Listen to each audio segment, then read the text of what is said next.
Let's begin our meditation by bringing our awareness to this very moment, right here, right now.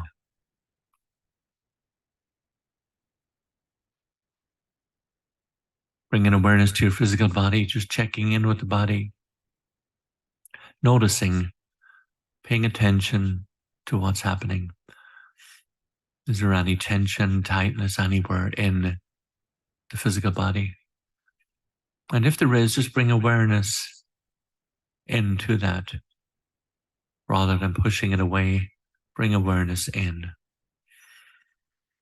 And now consciously slowing down the energy as it moves through the body, consciously relaxing the energy, releasing and letting go. Now, just for a moment, let's bring our awareness to our breathing. We'll breathe together just for 3 short counts. On each count, breathing in and out. At the top of the in-breath, hold for a moment. And as you breathe out, breathing out with a slight sigh in the following way. Breathing in, holding, breathing out.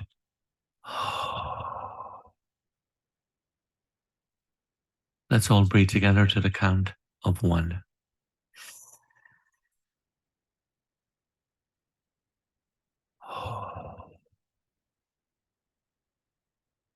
And relax. Full awareness on the breath, breathing in to the count of 2.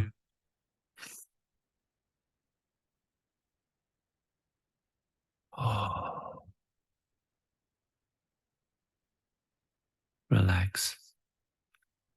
Full awareness on the breath as we breathe in and out to the count of 3.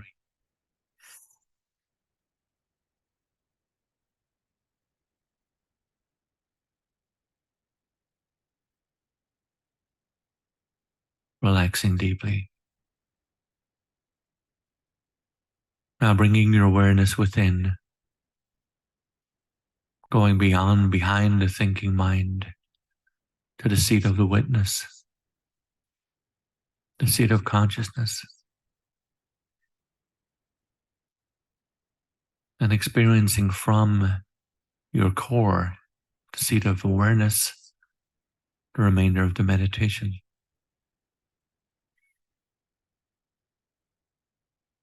Let's begin by asking the question that Michael Singer asks in the book. Ramana Maharshi initially asked the question, who am I? Who am I? Who sees when I see? Who hears when I hear? Who knows that I am aware? Who am I?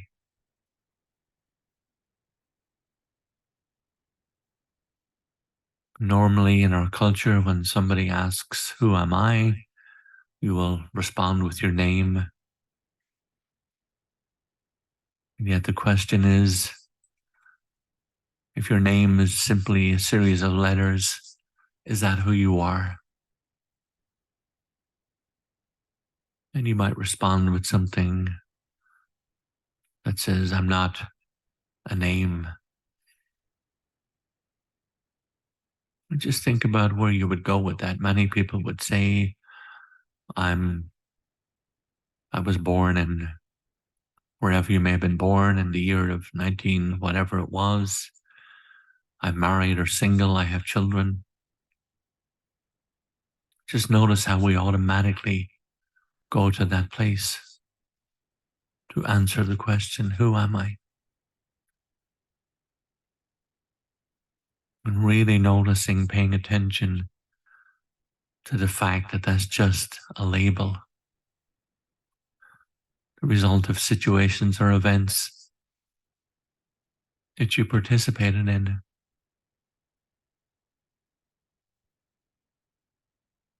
Maybe you go deeper and describe even more things, where you went to school, what you work at, where you live.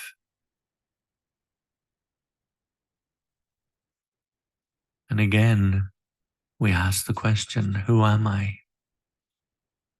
The story that you use to describe yourself is simply that. The question, who am I, is not asked about what happened to you since you were born. Those experiences that you automatically describe. The question really is, who is it that had those experiences? For example, if you went to a different school, you lived in a different town, would you still be in there, aware of your existence?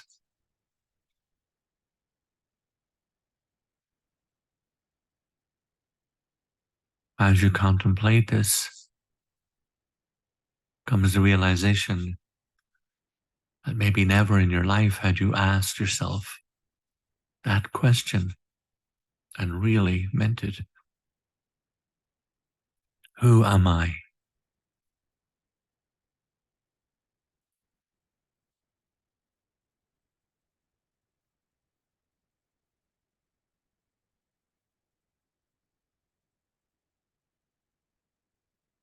Are you the same being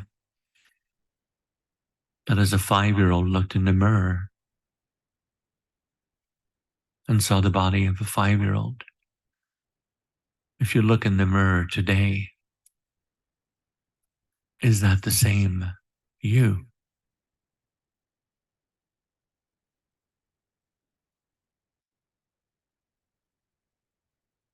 The same you that now sees an adult body?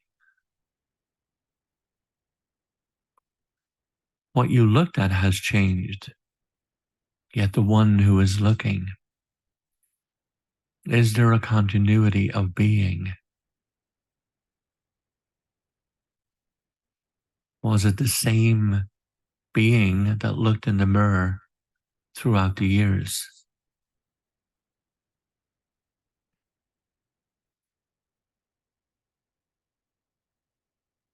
This is worth careful contemplation.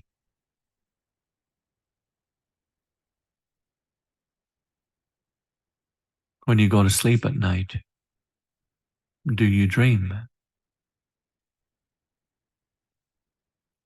Who is it that dreams? What does it mean to dream?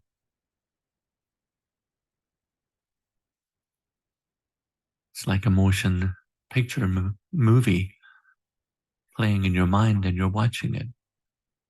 And yet we ask the question, who is watching the movie?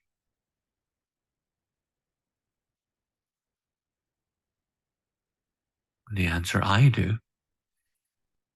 The same you who looks in the mirror. Does the same you who looks in the mirror, watches the dreams, hears my voice,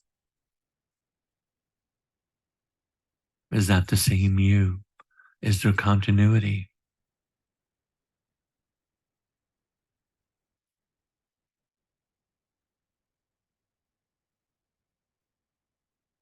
When you awake, you know that you've experienced a dream. There is continuity of conscious awareness of being.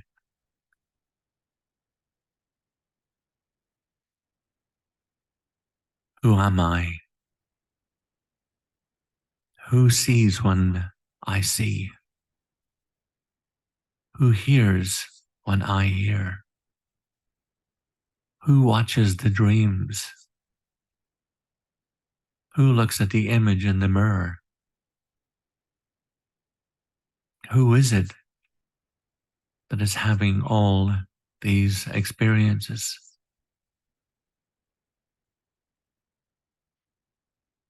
If you give an honest answer, intuitive answer, you most likely will say, it's me. I'm in here experiencing all of this.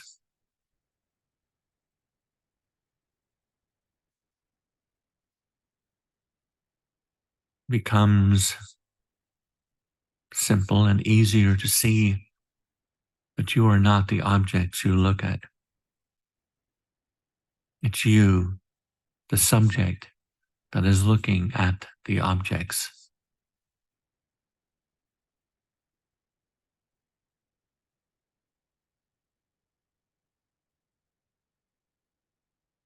We can generalize by saying that if you are the one who is looking at something, that something is not you. You know what you're not. You are not the outside world. You are the one who is inside, looking out at that world.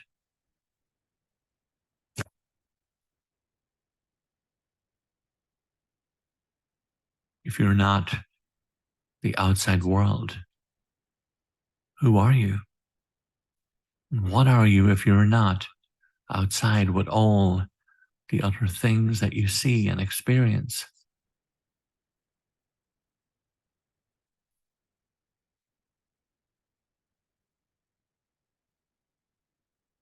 Contemplate for a moment and ask, would you still be in there, experiencing feelings, even if all the outside objects disappeared?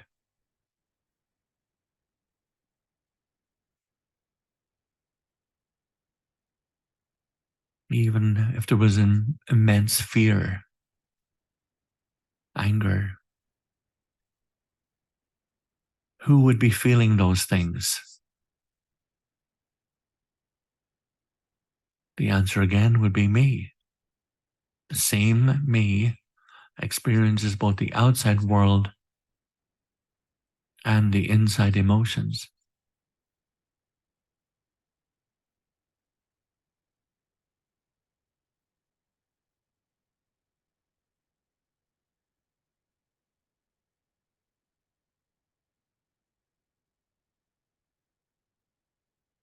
Contemplate the story that Michael Singer uses, that if you're outside playing with a dog and you hear a noise coming behind you, a hiss like a rattlesnake, would you still be looking at the dog with the same intensity? Of course not. You'd be feeling tremendous fear. The dog would still be playing in front of you, yet you would be completely preoccupied with the experience of fear. All your attention very quickly absorbed in your emotions. Yet who feels the fear? Is it the same you who was watching the dog? Who feels love when you feel love? The same way, you can become absorbed in beautiful inner feelings or frightening fears in a way that's hard to focus on other objects. So as we contemplate that, the inside and outside objects competing for your attention, you are in there having both inner and outer experiences.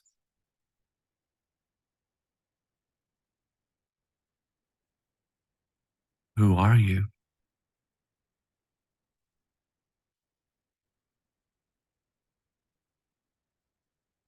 There are times when you're not having strong emotional experiences, times where you feel quiet inside.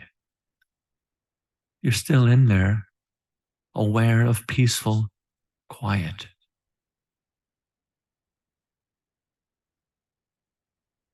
Bringing that realization that the outside world and the flow of inner emotions can come and go.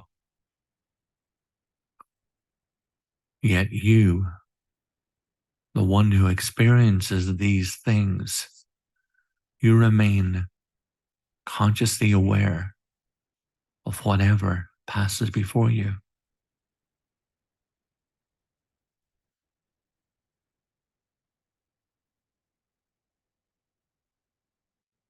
Who is using the mind to form thoughts and then manipulate them into ideas and judgments?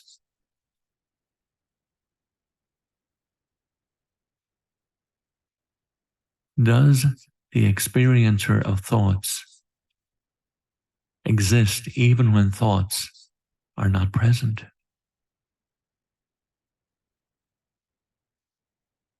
You don't even have to think about that. You are aware of your presence of being, your sense of existence, without the help of thought in any way. As in meditation, deep meditation, the thoughts stop. You know that they've stopped.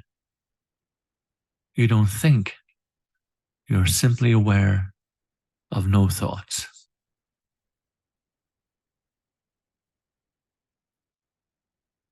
You may come back and realize that and say something like, wow, I was in a deep meditation and my thoughts completely stopped. I was in a place of peaceful, tranquil, harmony, quiet. If you are in there experiencing the peace that occurs when your thoughts stop, then obviously your existence is not dependent upon the thinking mind. You are not your thoughts. You are simply aware of your thoughts.